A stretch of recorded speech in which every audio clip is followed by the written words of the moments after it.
Hey everyone, welcome to the 20th and final episode of The Little Things Review. I was actually going to talk to you about how when you start these shows off, I don't think it's as funny as you think it's going to be because we get lost in these fake podcast things you always make up. And I don't know where you're going to go with it, and I have no plan to go along with whatever you're saying. I wish I was a better improv artist. Aaron and I have been discussing The Little Things for the last 20 weeks, and now we're on our final episode. What is The Little Things? Of course, we're talking.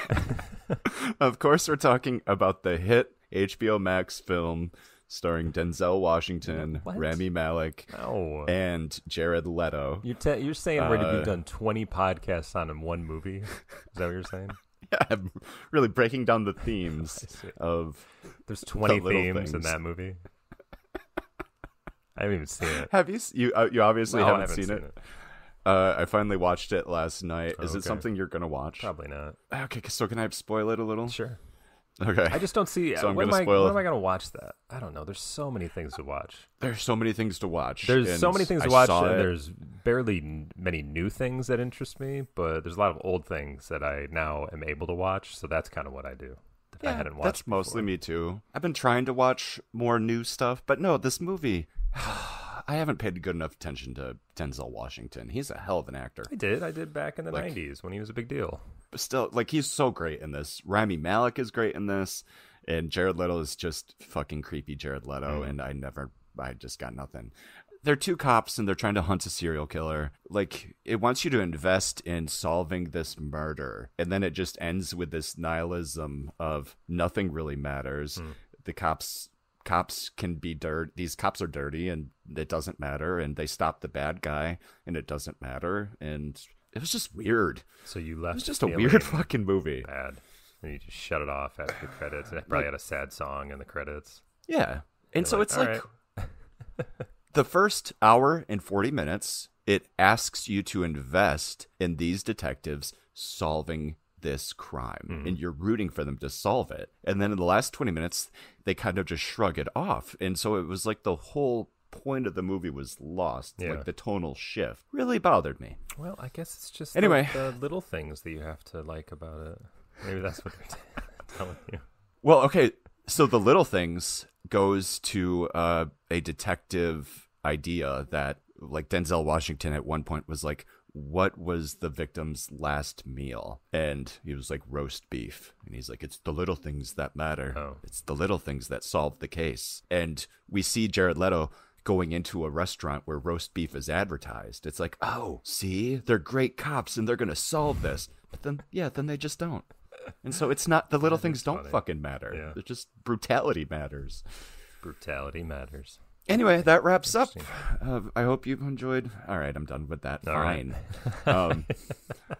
So, welcome everyone I don't to Aaron and Justin. I don't want to kill it. Oh, I'm going to keep going. And I'm not going to tell you I could ever when it's going. Bash you about it, and you would just continue with it anyways. So I feel okay. Yes, welcome everyone to Aaron and Justin Talk Sequels, a movie podcast. I'm Aaron. Yes, I'm Justin. You always say the title, so I decided to jump in and do it first this time. What are we covering this week, Aaron? We're covering the 2016 film, straight to Netflix film, at least in America.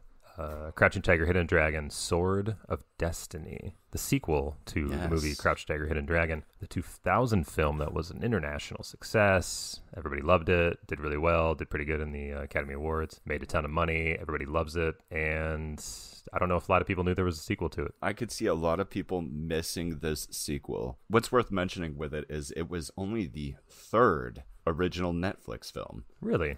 Yeah, I was surprised when I read that, and listeners, if I'm wrong, tweet at us, but I read it, and so it's a fact. It was like The Ridiculous Six, some movie I'd never heard of, and then this. Oh, okay. Yeah, I was surprised just to read it was 2016. Something told me it came out like 2 years ago, but it was a while back, and I never got around to it.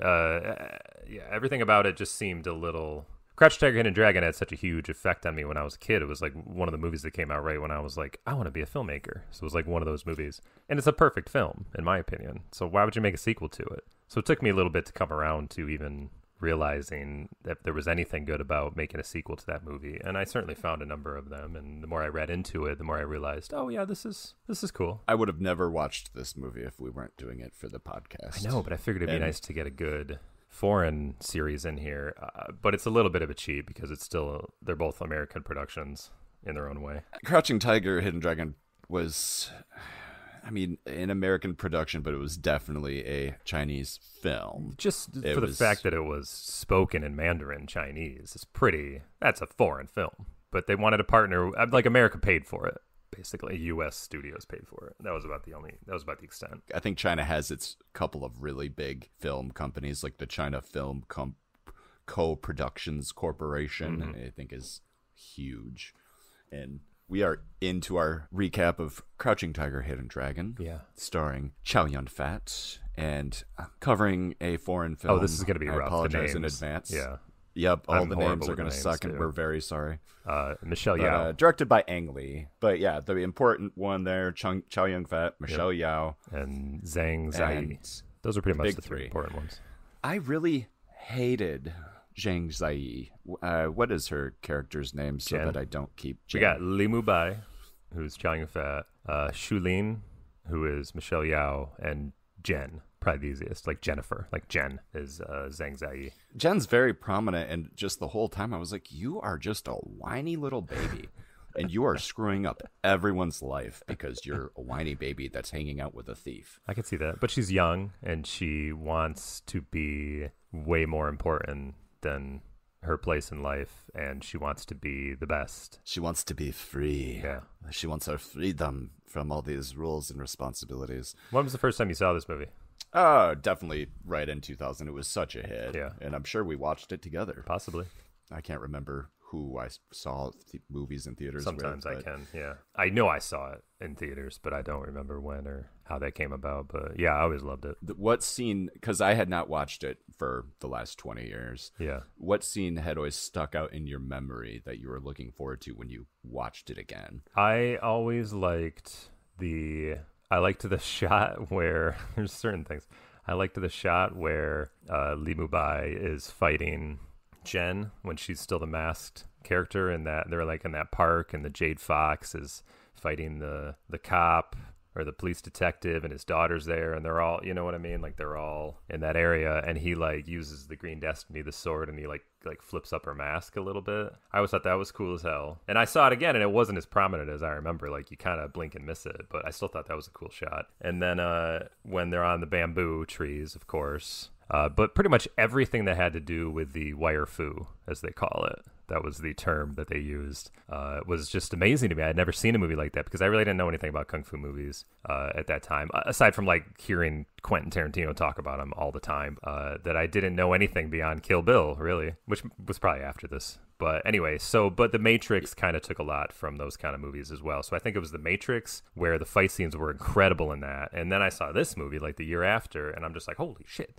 Like, damn, like that is an amazing fight choreography. Probably the best I've ever seen is with Michelle Yeoh and Zhang Ziyi when they're in that dojo kind of place, and she's just picking up weapon after weapon, and they just fight for like 20 minutes. It's probably like the greatest fight I've ever seen in my life. But those are the two scenes that stand out to me. And then just the ending has been to me so heavy and powerful, and that they just never profess their love for each other until he's dying. And it just always stuck with me. It's just like, man, it's so powerful. I hate when a character you like dies in a movie. Yeah. I just hate it. And it was good. I respected it, but I liked Li Mubai so much. Yeah. Well, it's just a great story. And the film, Ang Lee, I mean, he just knocks it out of the park. And it's one of those things where he made this film at the perfect time because they didn't throw a bunch of CGI at it. They kept it like it was handmade. It just felt like 100 people came together and did an amazing job with photography and choreography and his direction, and it all just came together. The original was groundbreaking for its special effects because of the way they were able to remove the wires. They had never been able to do that before in the same way. And I watched a little bit of a behind the scenes about it, and I had watched it years ago, so I knew there was wires, obviously. But I didn't know how like ugly and prominent they were when they were shooting the movie. Like you could see there were wires all over them. So I was doubly impressed this time around that they could take all that out because it was really in the way. And just seeing them fight around wearing all those wires is pretty impressive. Because this is very early in the days of CGI. Yeah. And so this movie is almost totally practical, and that's what made it so fantastical. We should just touch on Ang Lee real quick. Ang Lee is one of those directors that made hit after hit after hit, but then slowly started becoming less interested in a compelling narrative and more interested in the function of the storytelling, like how it's made. Yes, right. The last 10 years of Ang Lee's life have been dedicated to advancing 120 frames per second in 4K, something like that, where most theaters aren't even equipped to project that properly. Like with the last couple of movies, Gemini Man, The Long Halftime Walk, whatever one that was called. Oh my God, I can't stand that title. I did not see the movie. You're almost missing something if you didn't see it in theater, because at that rate and showing it that quickly, it messes with the human eye in such a way where it's like you're looking out a window is what the effect is supposed to be. And there's like 5 theaters that can show it the way he's doing it. Like he reminds me of Robert Zemeckis, who is also just focused on advancing the technology and the craft. Yeah. And James Cameron. I was going to say James Cameron and Lucas, those guys, they kind of all are in the same bag in that I can't believe I just said John Cameron, sorry. They all got bored. And they've been making movies so long that they just want to improve technology, and I think we as fans of their best work feel a little left behind because all they want to do is make the new model, and we don't really care about that as much. We just wanted a good story that was like the original Star Wars. We wanted a movie that was like Aliens. We don't want Avatar. I like Avatar. Like, I'm not excited for 5 sequels, but I like Avatar. Oh, for God's sakes, yeah. Ang Lee, well, he really knocked it out of the park with this movie, and then he got thrown into the blockbuster franchise with the Hulk, of all things, following this up with Eric Bana. And that was a real, he just threw everything at it, and they really tried to do something different with it. And I certainly didn't dislike the movie, but it was weird, like the editing, like a comic panel, and it was just, it kind of like, it seemed just weird that he would make that movie. But of course, then he came back with Brokeback Mountain, which is another amazing movie.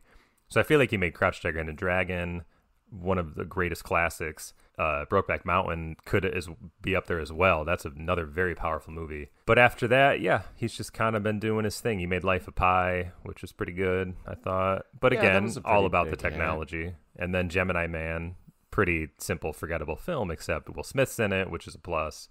And again, he was trying to do something that other people hadn't done yet. But we're not so amazed at the whole an actor playing against themselves. It's been done. I mean, like, I think Michael Keaton did it the best in Multiplicity, personally. That was God, I love that movie. I love that movie. Nobody's topped that movie. I actually just watched it recently too, because it was free on like the Roku channel or whatever. Such a good movie to just watch during the day. It's like a good day movie while I was working.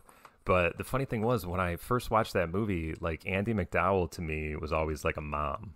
I just felt like she was a mom. But now I'm at the age where I watch it and I'm just like, God, she's so hot in this movie.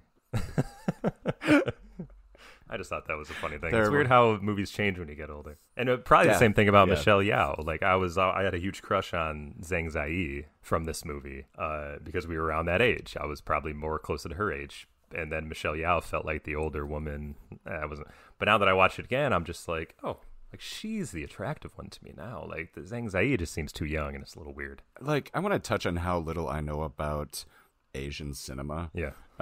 When I originally started watching this first one, I tweeted that I get a lot of Star Wars vibes. That's and so funny. It's such a funny thing just because Star Wars draws so heavily from Asian cinema, and I'm an idiot.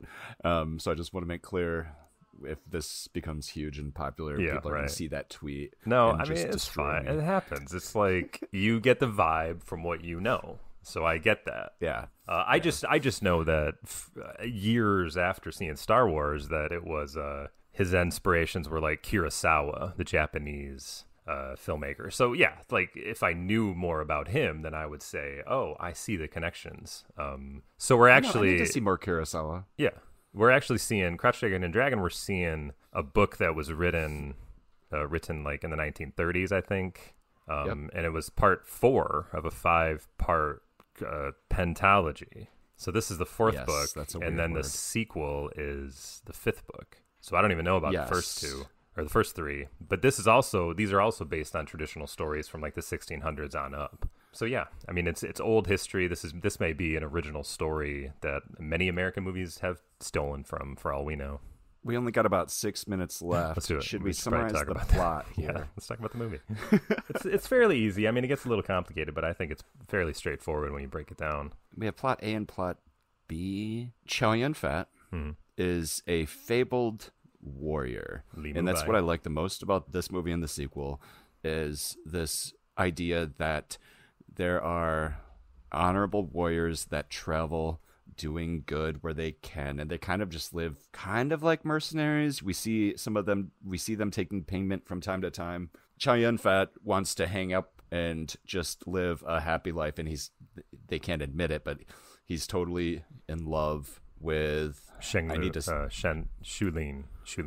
Yes, possibly Shulin. Shulen, but I just say Shulin. So he meets up with her, and he gives up his sword. Yeah. What's the name of the sword? Green Aaron? Destiny. The Green Destiny. It's a fabled sword made like no other sword, and that's why it's so powerful, and it can basically destroy any other weapon. And a lot of people will want this sword. Yeah. So they gave it up to a regional governor that they're friends with. Well, No, he's not the governor. He is just a prominent person, friend of theirs. So he gave up the sword for him to basically keep safe and display, if you will, because my days are over as a warrior. The governor and his family are staying with that man as well. And that's where Zhang Ziyi's character comes in, where she's Jen, and she's a young girl that's going to be married. She's the governor's daughter. So that's how everybody connects at this one place that they're staying at, who's like a family friend of theirs. It's worth mentioning Chow Yun-fat has one bit of unfinished business, and that's to kill the person that killed his master. Yes. And that is what do you call her? Is she just a thief? Yeah, Jade Fox. The Jade Fox. Yep. And that turns out to be the handmaiden for this governor's daughter. Yeah. So hiding in plain sight. I think it is relatively simple. Once you know where the characters are, it's all about the sword. The sword is there. Everybody wants the sword. So Jen is not the innocent young girl that she seems to be. She's actually been trained by the Jade Fox. So she has these skills, and she wants the sword because she wants to live a life of freedom. She doesn't want to marry who her father, the governor, wants her to marry. So that's her story. Li Mubai and Shulin have always loved each other, but she was betrothed to, or she was promised, I guess, to his partner, and that guy was killed. So Li Mubai, because of loyalty and honor, was never free to profess his love to her. I guess they always had to mourn for the rest of their lives that she had lost her fiance or whatever. There's another guy that comes in because it turns out Jen has a flashback story that she was basically kidnapped in a way by some desert raiders when her family, the governor, were traveling through the desert, but she fell in love with kind of the leader of it because he stole her comb, and there was this big chase, and so she falls in love, and that was her first taste of freedom, and I think that is what has always made her want to go back. So then he pops back up trying to find her. Gets a little convoluted. And I love me a good long flashback in the middle of a movie. It's a great one. One that takes so long, you start thinking, wait, so was this a flashback, or were we going to cut to a different scene? What's going on again? And then it when just the long cuts flashback is back to the main story. There's not even a dissolve. That's what I love about it too. I'm like, oh yeah, it right. was great. That was her story. Holy shit. It was jarring to go back to the current time. So it's about forbidden love, but almost. Both of them have that kind of story going on. Yeah. How does the end fight scene, like, who ends up with the sword? Jen steals the sword again, and she leaves on her wedding day, pretending to be a man. It's kind of like Mulan, that story. She gets in a big fight. Oh. So Li Mubai and Shulin are actually like trailing her, basically, and they run into her old I can't remember his name. Is he Dark Cloud? He might be Low. I think that's his name. He's Low. But they tell him, look, we're going to get her. We know she loves you. You go to Wudang Mountain, because the Wudang Mountain is like this heavenly place where everybody goes to Wudang Mountain, it's like the sword should have been at Wudang Mountain, and that's where they're going to eventually take it now to keep it safe, but we got to get it back. You go to Wudang Mountain. We're going to get her to you. So they finally run into her again. Li Mubai does, and they have that great bamboo fight, and he wants to train Jen. So she says, like, well, if you can get the sword for me in 3 moves, and he gets it in 1, of course, because he's that good. Yep.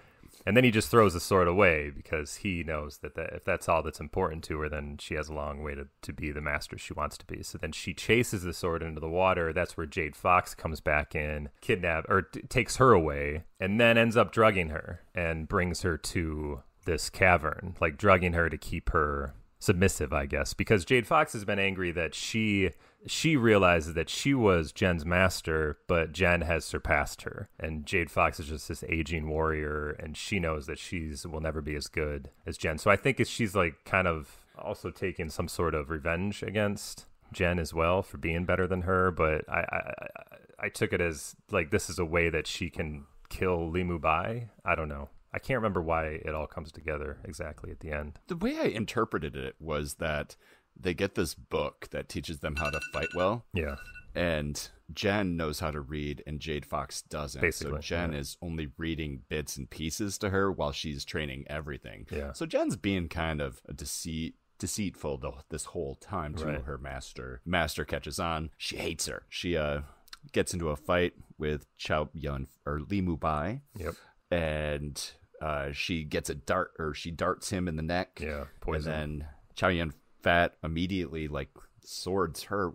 How did she die? It almost felt like she exploded a little. He leapt into her with his sword and just stabbed her. Well, yeah, because she was coming at him with her weapon, and he like cut her weapon up with the Green Destiny. All the metal flew back into her. It was like shrapnel. It was amazing. That would explain it. Yeah, it was good. And then he stabbed her because that was his one piece of unfinished business. So he was able to kill her, and then but he's poisoned, and now Jen feels a debt to them, to Li Mubai and Shu Lin. So she's like, I know how to cure the poison. I know the antidote, but it takes time. I have to go get the elements. So Shu Lin is like, go get it. All right, well, I'll wait with him. But of course, she's too late. Li Mubai ends up dying, but not before he tells Shu Lin that he loves her and has always loved her. And that's pretty much it. And then Jen goes to Wudang Mountain to meet up with Lo. And he had told her a story about the guy who jumped off the mountain to save his family. Like, his wish came true when he jumped off Wudang Mountain. So he basically committed suicide in order to have his wish come true and that his family was safe or something like that. So that's what she ends up doing at the end. I always took it as she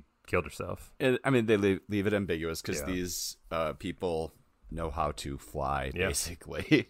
And so we see her flying away, all happy. And yes, it was a great, deep ending. It was a mysterious ending that was left open-ended, so you can interpret it however you want. It was just a beautiful movie. The thing I love the most about it is its calmness. And everybody's very calm. And the way Li Mubai is, the way Shu Lin is, they just have this serenity about them. And yet, during all of that, there's amazing fight scenes. And I've never seen a film like that. Like, if you see a movie with fight scenes like that, it's always dramatic and suspenseful, and the music is kicking. But this is like Yo-Yo Ma on a cello the whole time, and they're all calm. That's how powerful it was to me. This is a separate genre in Asia. It has a specific name, but it basically just means martial arts mystical film or martial arts fantasy film. Yeah, it's like a fantasy, right? Those two for me the whole time just seemed like Jedi. Yeah, they were just people of honor that were great at what they did. They didn't need to brag about it,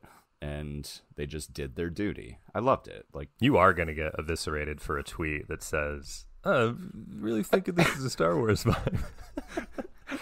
They just ripped off the Jedis. Did you get that? I mean, they totally must have just saw Star Wars and were like, we'll just make our own kind of Jedis. That's exactly what this movie is.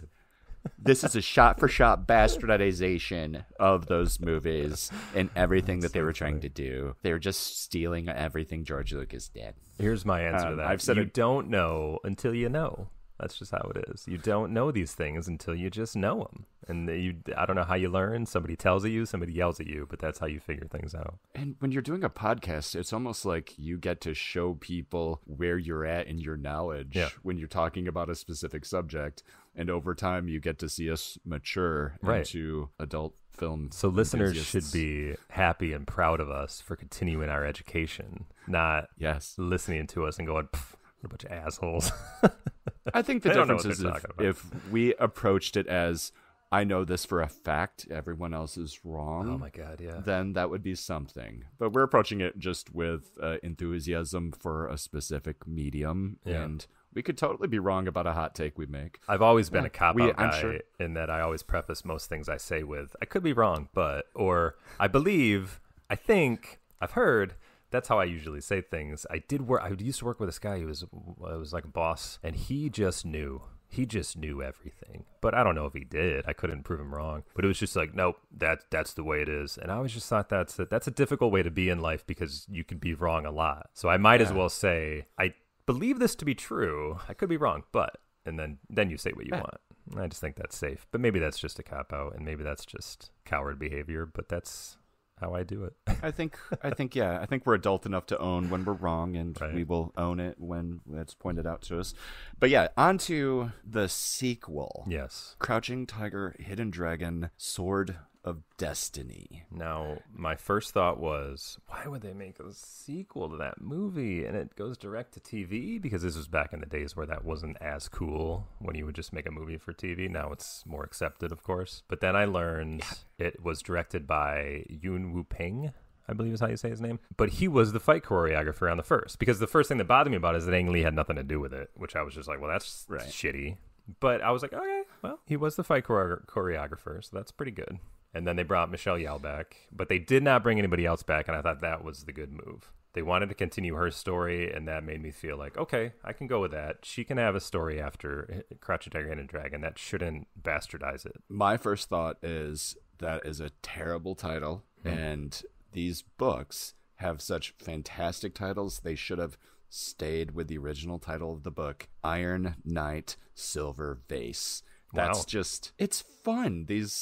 All of the books have titles. They probably like that. would have called it. You would have had to put the Crouching Tiger, Hidden Dragon title on it too. So could you have 4 different names? Crouching Tiger, Hidden Dragon, and then those 2 that you just said. I can't remember what you just said. I don't think they needed to put Crouching Tiger, Hidden Dragon in totally there. Do. And nobody would have watched it. I mean, they did just in terms of getting any attention for the movie. And this feels like a bit of a cash grab, but I don't know. But again, I don't know how you make money off streaming, so I have no idea. We've gone over this before.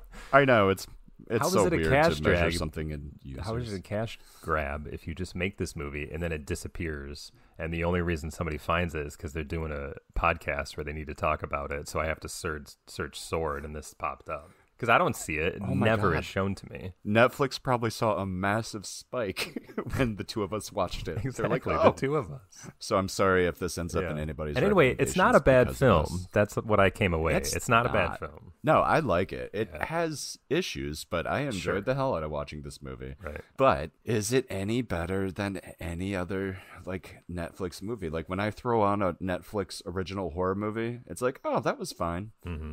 And then I forget about it forever. If it didn't have the words Crouching Tiger, Hidden Dragon on it, and it was just called Sword of Destiny, this might have been relegated solely to B movie land. The other thing that was weird to me is that it was shot in English, but it didn't bother me. I kind of forgot about it after a while. It stuck with me the entire time, and it is my biggest gripe, especially after watching these movies back to back.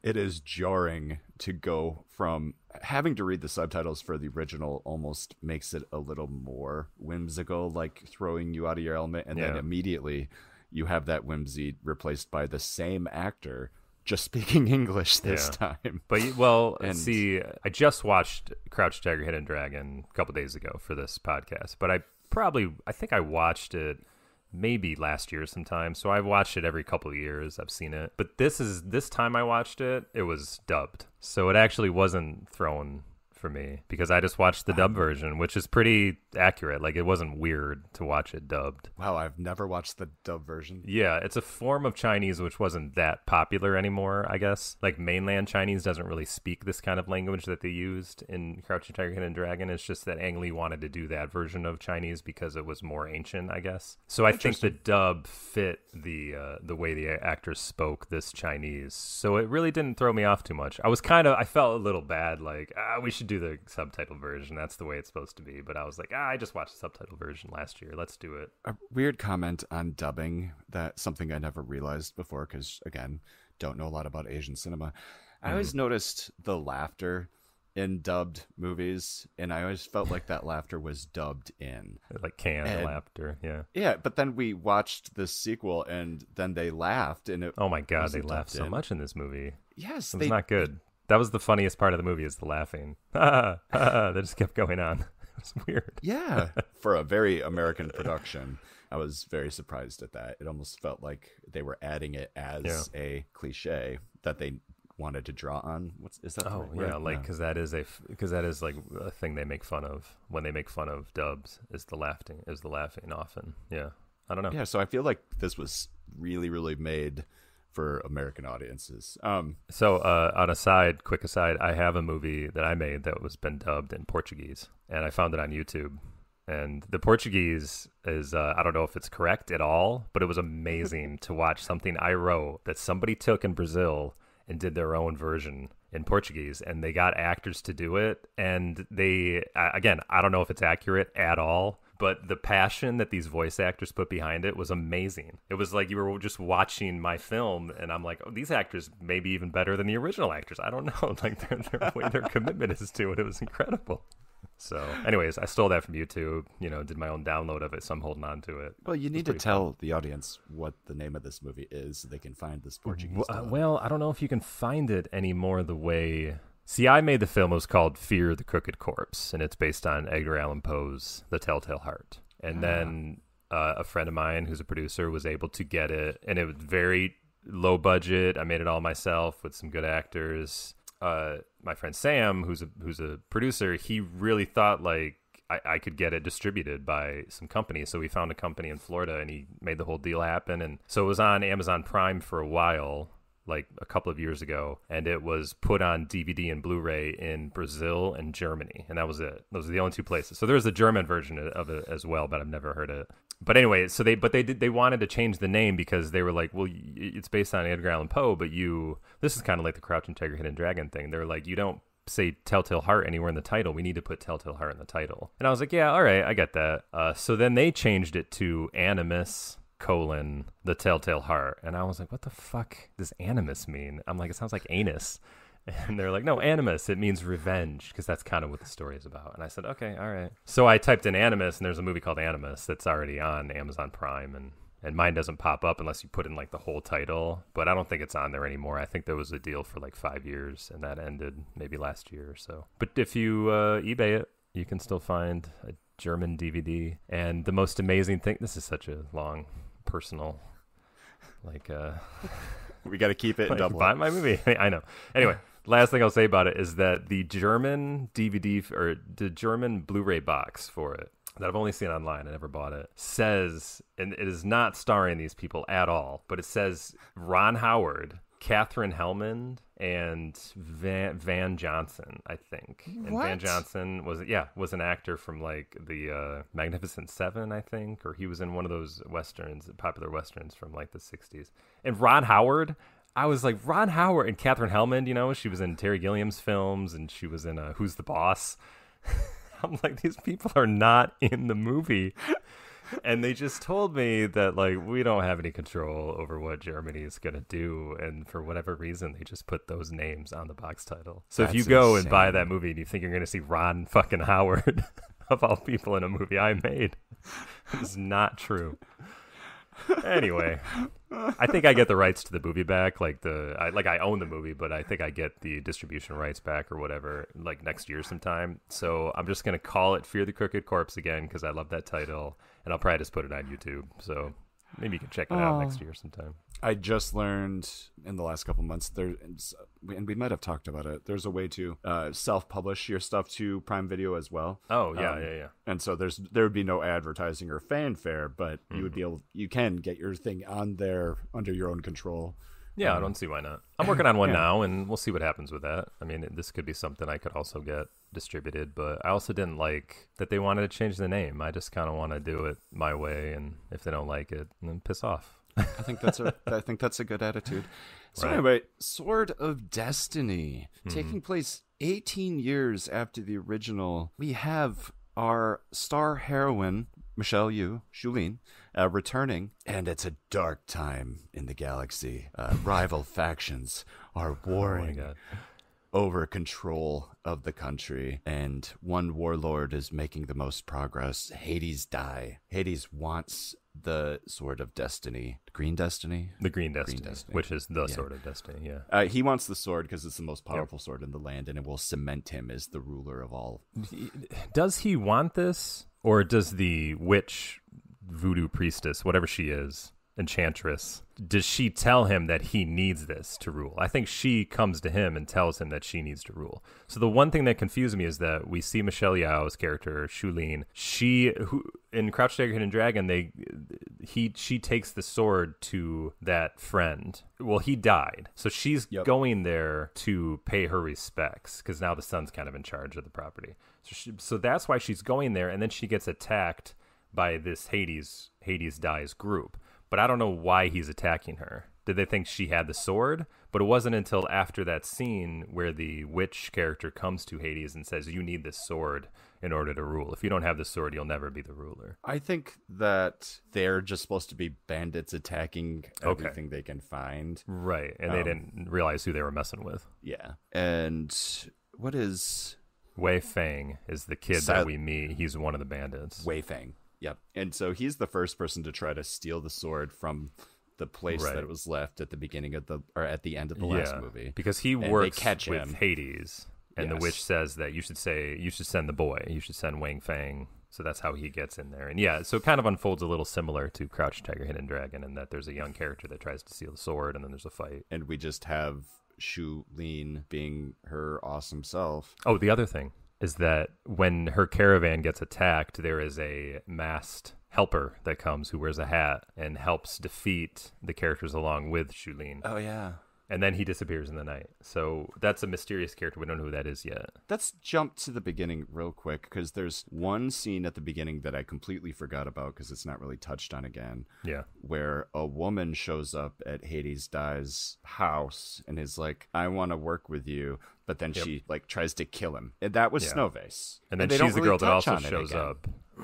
Well, she's the girl that shows up to stop him, Wei Fang, from stealing the sword. Well, she was there to steal it first. Let me try to do this real quick. Okay. All right. Let's just set up the chessboard here. So Wei Fang is imprisoned by them. Snowface is there. Shulen is there. We then find out that the masked hat-wearing dude is Meng Sizhao, who was her fiance, who was apparently killed before Crouch Tiger, Hidden Dragon happened, and was partnered with Li Mubai, and he was in mourning over his death, and that's why he never professed his love to Shulen, because Sizhao was her beloved. But Sizhao says, I faked my death because I knew that Li Mubai loved you and would never ask for your hand in marriage if I was around. And then she's like, hey, joke's on you, he didn't ask for the hand in marriage anyway because you were dead and he didn't want to betray your memory. So it was a real clusterfuck and it didn't work out.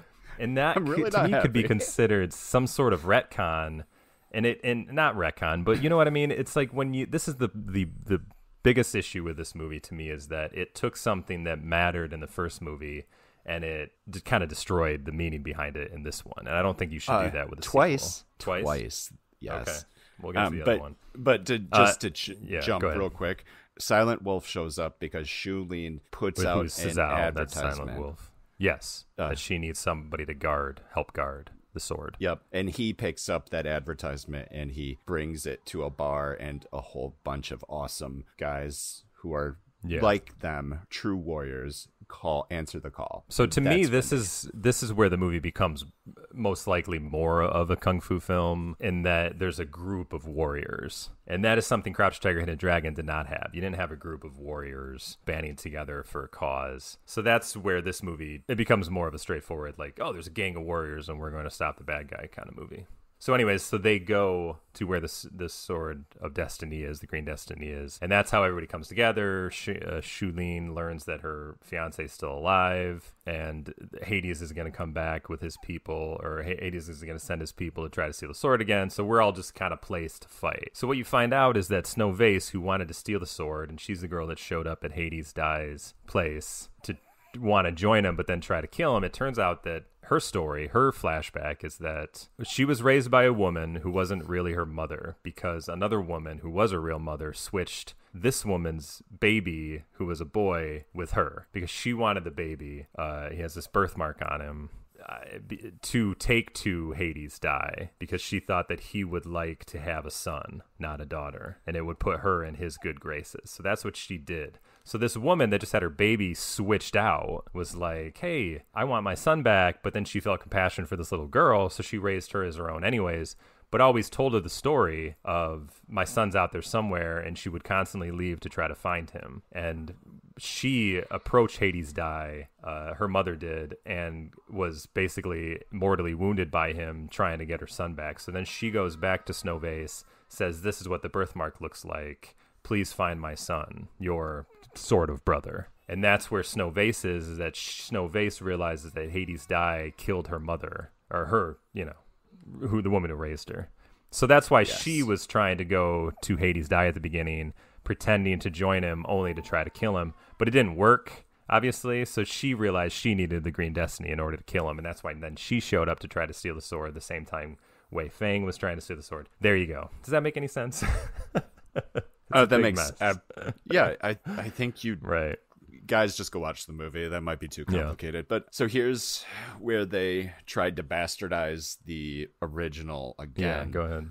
Because I only read this once and I wasn't able to confirm it with the proper journalistic 2 sources. Mm-hmm. Maybe 3, but Jen from the original movie, who flew off into eternal happiness at the end, was supposed to be this mother that trained her. Yes, I felt it going that way, but because they couldn't get Zhang Ziyi to reappear because she said she didn't want to do it without Ang Lee directing, which was a good move on her part. Yes. I think they just didn't say that was her character. She has a different name. They just simply changed the name. But I was with you in that. I thought so I don't think they bastardized it. I think they got saved. They saved themselves from bastardizing it. They saved themselves, but they wanted to so bad. So bad. I could tell.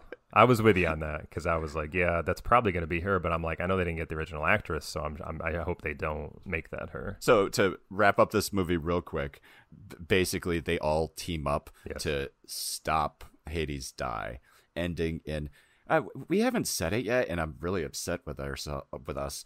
Silent Wolf is played by Donnie Yen. And yes, right. He's amazing. And I love him. Well, you know him from Rogue One, I'm sure, right? Because you love him in that. I just know him when I see him, but I couldn't really say a lot of movies I saw him in. But I just know about him. I'm familiar with the IP Man movies, but I never really saw any of them. But that was like his thing. Yeah, obviously a big Asian cinema star, and I don't know shit about Asian cinema until people come and do American films. And I love Donnie Yen, and but we're learning. Yeah, so he's good. So he was a good addition. I was glad they got him for it because that made the movie better. There's some solid actors in this movie. But Donnie Yen dies is the sad thing. All of the big team dies. Yes, it does. It reminded me of Rogue One, which it's not supposed to, but it did. Oh, yeah, right. It ends with a good battle between Silent Wolf and Hades' Die, and obviously Silent Wolf wins. And the thing that bothered me about this movie is that the CGI is what, like I said, the first movie has a very handmade, right time, right place, the year 2000. They use CGI accurately, like for what they needed it for, like to remove the wires and maybe a couple wide shots. But this one relies on it as modern movies do, and it is a detriment to the film. Like they still clearly use the wire technique in here because they have the same look, but not all the time. Like when he's falling off the giant tower, I mean, it just looks bad. The CGI is just not great, and everything's breaking, and Oh, that part was bad. But no, so the movie ends with Silent Wolf and Shu Lin living happily ever after, and Snow Vase and Wei Feng living happily ever after. Now they're their own little 4-piece team up, and they're going to take the sword to, you guessed it, Wudang Mountain, which is what they should have done in the goddamn first place. And that ends this movie. It's fine. It's a fun little movie that you can watch and enjoy and forget. Yeah. The twist in the... Well, I don't know if it's a twist, but Snow Vase's story about being the daughter who wasn't really the daughter, and that he was the son, but he didn't know it. Like the tattoo thing is such a trope. Obviously, somebody has a special tattoo. I let that slide. No big deal. But I thought that was a unique little story thing. Like, just thinking that somebody switched a baby and, like, she's been on a mission to find... Yeah, I thought that was nice. Like, that made the movie a little better for me. That I was like, okay, all right, this is pretty good. The fight scenes are still pretty good. And then it ended in a way where I was like, okay, if they made a sequel to this movie, like, I'd be interested in seeing it. Like, if they continued the story now with this group, I would be interested in seeing it. However, I assume Crouching Tiger, Hidden Dragon was based on the first book, and this was based on the second. But Hidden Dragon was based on the fourth book. This was based on the fifth, which was the last book. So now I'm like, oh, well, who knows what they'll do with the first 3 books, if ever. And they freely borrowed from the first 3 books, so I don't know. But yes, I would also enjoy more movies in this universe. Yeah. Like, so I guess is it a good sequel for the Crouching Tiger, Hidden Dragon? I think it's such a different movie, and they don't really try to replicate it in a way that it could have been any movie, any samurai type film, any kung fu martial arts type film. It didn't really need to be a sequel. But so back that's to okay. the CGI. Yes, the CGI was awful in this. Those big city shots looked just bad. They reminded me of the Mummy quality CGI. Like, it was. I love the Mummy. There was the mummies are great. But I gotta talk about the Mummy movies. Those would be good. Yeah, I would enjoy that. But they missed a real great opportunity where there could have been an amazing fight sequence on that ice using the wire work. And it looked horrible. All just fake. It looked bad. Right when he was starting to throw those giant pieces of ice at Donnie Yen, I was like, they didn't do that in Crouch Tiger, Hidden Dragon. Whatever they did in Crouch Tiger, Hidden Dragon was like real for the most part. The only thing that stood out to me as a crazy weapon was the very end where Jade Fox was killed by the shards of her own sword. That's some CGI, obviously. But that was like the only time. He wasn't throwing pieces of ice and then smashing them, and it just felt fake, and I didn't like that. And obviously them crashing through the building at the end, that looked terrible too. So fake. But there were some really great moments where, like, who was it that reached out to grab the sword? Like, when they were reaching out to grab the sword. Yeah, they were like, both reaching it. It made me think of He-Man. Yeah, in a way. They stole that from He-Man. Yeah, they did. I can't believe all of these foreign movies, how much they stole from American films that were made in the 70s and 80s. It's just incredible to me. They have no respect. What's the word I'm looking for? Respect for our American films and the way we create things originally. Anyway. So check it out. I think it's worth seeing. And you know what? And speaking as a guy who made a movie, that even if I had it on Netflix, you would never find it unless you knew to search for it. This is one of those movies that maybe you should search for. Maybe it should be in your queue. Maybe it should be out there for somebody who likes action movies and say, like, hey, why don't you check out the Crouch Tiger, Hidden Dragon sequel? It's worth your time. Because I think it is worth your time. What other stuff did I notice about this movie? I feel like there was more, but I just enjoyed that CGI talk so much I blinked it out. I want to go through the names of these warriors because something these movies do really well are they have fantastic names. Yeah. So we have Silent Wolf, we have Shu Lin, we have Wei Feng, and then we have Snowface, Hades Die, Iron Crow, Silver Dart, Flying Blade, Thunder Fist, Turtle Maw, Mantis, Junior, Hanmai. Like, come on. But I want a cool warrior isn't name. Turtle Mao, isn't that so old fat? Like, where you have the fat character, so he gets a tubby name. Thunderfist was so cool because he just had armor on his arms instead of throwing a sword around, and he would just punch But I didn't people. like that. Like, when he was fighting and they had that, like, dong noise. Like, they wouldn't make that noise. Like, his arms aren't hollow.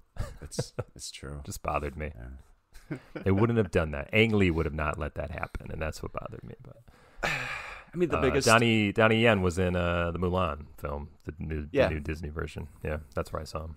I didn't see it, and I always wanted to because it looked good, but it was good. And there's this amazing shot. They do this camera thing, like it's on the side of a horse almost, and like she's like on her horse, and then like she jumps, and the camera goes with her, so it like turns as her body turns, and she like slams against the wall of like a castle, and much like the wire Fu from Crouch Dragon Dragon, she scales it up. But it's just like the camera's connected to her, and they do it like 2 or 3 times. It's a great shot. It just really stood out to me as like really inventive camera work. And that's something that I now recall from this sequel, Sword of Destiny, that wasn't that impressive. I just thought the camera work wasn't... It just didn't have the style that Ang Lee brought to it. The fight scenes were still pretty good, but it didn't have the style camera-wise. I noticed with the fight scenes that they went with a lot of tight shots where it's very modern. Yeah, and Ang Lee gave all these fights room to breathe. Like there were tighter shots, but it was just wrong. Yeah. And you mentioned that the choreographer from the first movie was the director, and I have just the comment where, yeah, that sounds cool, but that doesn't mean that person can direct. And so that's... Yeah, I appreciated the connection, and that he wasn't just nobody that came in to make a sequel to that beloved film. He was somebody, and he deserved to have his chance. But yeah, maybe I don't know. Maybe that doesn't mean he should. I don't know. There's another, but I also don't know his filmography. Maybe he's done amazing other direction films. So who knows? I don't know it either. The choreography in this movie felt a lot more like a standard martial arts movie, and that's really such a big part of it. Is just these fight scenes are dances. They're just amazingly choreographed, and it just felt different this time around, which surprised me just because it was the same guy. Production designer for this, can you guess another movie that this production designer worked on? Nothing in this. I got this vibe a lot. Really? He was the production designer on Lord of the Rings. Oh, okay. And it was shot in New Zealand. It has a very Middle-earth feel in this movie. Oh, I didn't pick up on that. But yeah, I think that's all that I have clever to say about this movie. Yeah. It was good. I recommend it. We watched it. It was good feeling, Netflix. Like I said before, to find something from the giant well of lost streaming movies. You know, they make so many movies now, and they just get lost, like in a Redbox queue or a Netflix queue. They're just in there, and nobody knows about them. I think like Jim Gaffigan, the comedian, you know, he was saying how he liked to mix it up, because they were just like, well, why don't you just put your specials on Netflix? You know, that's like what everybody does, you know. And he just wanted to mix it up, like where he put it on Hulu once or he put it on Amazon. And he's just like, well, you get like a week on Netflix where they promote it, and then they have 10 more things that come out the next week. So you're just lost. Like, it just disappears. And how the hell are you supposed to keep up with that if you make a movie? It just gets lost. So point is, it was nice that I feel like we rescued it in some way. Yes, I will take credit for that, and you should too. Yeah, and let's try to do this again with a movie that we know is a piece of shit sequel. That way we'll be like, I'm sorry, we rescued this from the dregs of forgotten cues. We should have left it to die. I don't know why we brought it back out. So yeah, that was Crouching Tiger, Hidden Dragon, Sword of Destiny. I'm going to get in your way again, sorry. But I submit that Adam Sandler, because he has this huge deal with Netflix, he will probably make a sequel to Billy Madison or Happy Gilmore that'll be straight to Netflix, and like that'll be lost after a while. Adam Sandler famously promised to make the worst movie ever made if he didn't get the Oscar for Punch Drunk Love. No, the one he was just in, where he probably should have won the Oscar. What the hell? Oh yeah. Uncut Gems. That was pretty good.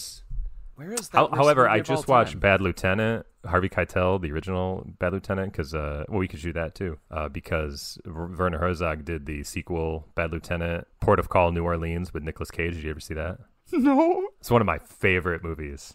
It's like up there with Crouch Tiger, Hidden Dragon. You got to see Bad Lieutenant, Port of Call, New Orleans. It's saddled with a long title, but it stars Nicolas Cage and Eva Mendes. Anyways, it's great. He's just so off the hook in that movie. It's one of his best performances. Anyway, the original Bad Lieutenant, it was always a cult hit with Harvey Keitel, and Abel Ferreira directed it. He directed a number of those movies. Kind of difficult films where, you know, Harvey Keitel is just this bad lieutenant. He does a lot of shitty things. Anyway, But that is uncut gems to me, is that Adam Sandler was playing Harvey Keitel's character, this neurotic, drugged up, on the go kind of character. And anyway, I thought it was a great movie, Uncut Gems, for Adam Sandler, but I thought it was also kind of a ripoff of Harvey Keitel's character from Bad Lieutenant. That's all I had to say about that. Did you see Bad Lieutenant? I did not. Okay. I remember we always talked about it when we were younger, because it was like known as one of those difficult movies, because he like, jerked off to these young ladies like at a traffic stop, and it was just like one of those movies that was just like, oh, I gotta see this movie, but it's dirty. I mean, maybe it was one of those watches and I didn't watch it for the appropriate reasons. Who knows? Right. So what are we watching next week, Aaron? Can we do it? Can we do it? Indiana Jones, is that what you wanted to do? Yes, I want to do it so bad. Yeah, we can do it. Let's do it. Let's do Indiana Jones. I mean, we have Indiana Jones, we have Star Wars, we have Back to the Future. Like, those are the three big childhood trilogies of our time, I feel like, that we have kind of shied away from because they always get talked about. But we can pull one out every once in a while, so let's do Indiana Jones. What the hell? I have to say, Indiana Jones is my least favorite mega popular product or property. Yeah, I like him equally with the other ones. And so maybe a little it'll more. be fun to rewatch. Yeah. I think Back to the Future may be the top trilogy in my mind, but I haven't watched those in a long time as well. Yeah. Ghostbusters is another fun one. But that's not a trilogy, so. Well, yeah, well, I know. It will be, I guess. Yeah. This is actually our, I think Justin? No, hold on.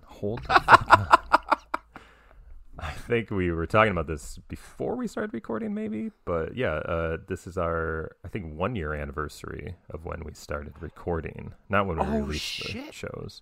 But it may have been Father's Day or the week before. But either way, it's right around now when we're on 1 year, and year one as far as doing these podcasts. For us, not when they were released. But that's insane. We're doing it. We're keeping it up. Yeah. Yeah, we should just call Father's Day the unofficial anniversary. I figured it's a good way to do it, to remember. Yeah, everybody, thanks. Follow us on Twitter. Review us. Everybody has to go out and tell one friend about the podcast this week. That's your homework assignment. I want to see a weird burst in engagement from all of you, and you know who you are. And you can do it in a different way. You can write a letter. You could send a telegram. I think you could put up a Western post Union type thing on a bus stop. Yeah. Yeah. Like with like little tags that you can pull off, and it'll just have our website on it, or our the site to go to the podcast. Yeah. Yeah. I want to go to a bus stop someday and see a random Aaron and Justin advertisement. So I need somebody. Or to your make local that grocery store. That's fine too. Just new podcast. Take a little ticket on the bottom. I mean, also there could be graffiti. Aaron and Justin talk sequel. No, don't do graffiti. Yep. Don't break the Don't break the law. Where I am, there's a plane that is always trailing some sort of advertisement, but I think he flies too high. I can never read it. I don't think the people I don't think they're getting their money's worth. But we could do that. You could do like an air message. But if you do an air message, whatever you do, you have to post it on Twitter and tag us on Twitter so that we can see it. Yeah. Right. Well, on that note, see you guys. Bye.